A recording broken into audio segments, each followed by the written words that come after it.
Metal Crafters marketing team.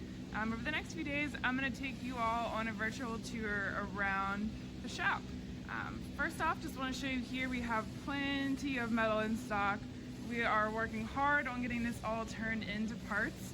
I really want to take you all today to see our EDM room, so come on. Okay, so skip forward through our long walk across the shop and we are now heading into the EDM room. So we're in the EDM room now. We've got our brand new machine over here. We're going to learn a little bit about something we've been working on. We had a customer come to us needing a tool built to spread a spring apart to insert into a handle. So we came up with the idea of some jaws opening up, and then this table platform will move into position, and then the spring will release, and then you will remove the mechanism out of the holder. We have it for two different styles of parts. The second part is this design over here.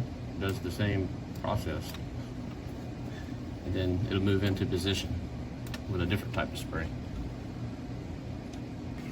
We had a customer come to us that wanted an apparatus or a piece of equipment built to spread a spring to wrap around a small little handle. So basically what we did was come up with this little apparatus that basically spreads the spring, comes around and goes around the part. We also have the secondary station that does the same thing. Then you can take the part out.